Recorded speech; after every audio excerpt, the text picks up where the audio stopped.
As school districts struggle with a funding crisis, we set out to uncover why school superintendents were making, in some cases, 6 times a teacher's salary. That full report ran in our 6 o'clock newscast. Since then, we've discovered one local superintendent is getting even more money than his contract had allowed.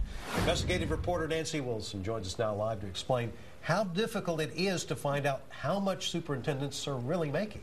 Well, I'll tell you what. One school district didn't even know what was in their superintendent's contract. In October, Round Rock ISD's board voted to give Superintendent Jesus Chavez an extra $5,000 bonus in addition to the one specified in his contract. That's on top of his $252,000 base salary, $20,000 in other benefits. So we asked the district whether it was legal to pay Chavez more than was in his contract. Now, Round Rock ISD quickly responded saying he should not have received that bonus and thanked us for bringing it to their attention. They said the superintendent will be paying the $5,000 back with interest. Now, Round Rock isn't the only district with hard to decipher superintendent contracts. We found superintendents often make far more than what's reported to the state. You can go to the Texas Education Agency's website to check out your superintendent's salary, but beware, it may not be accurate.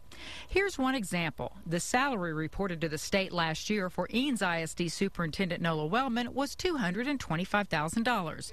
But let's look at what she really made. The base salary, $225,000. The retirement paid on her behalf to the teacher retirement system, $41,000. A retirement annuity, $31,000. Extra insurance, $2,300, and a yearly bonus of $5,000. That comes to $305,000, a difference of more than $79,000.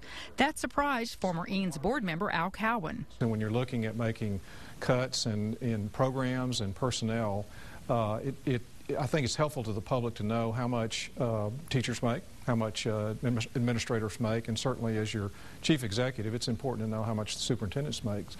It's very difficult and maybe impossible to try and figure that out just by reading the contract. Some superintendents' contracts are posted online. Others you have to request from the district. But even with the contract in hand, you can't always tell what they make. Hays ISD superintendent contract says in addition to his $179,000 salary, the district will buy 3 years of what's called out-of-state service credit, a type of retirement. It may not sound like much, but it turns out to be an extra $101,000 to be paid out over the next 3 years. Now, we've posted contracts for more than 40 Central Texas superintendents on our website. To view the contract for your district superintendent, go to KXAN.com and click on the Investigations tab. Live in the studio, Nancy Wilson, KXAN Austin News.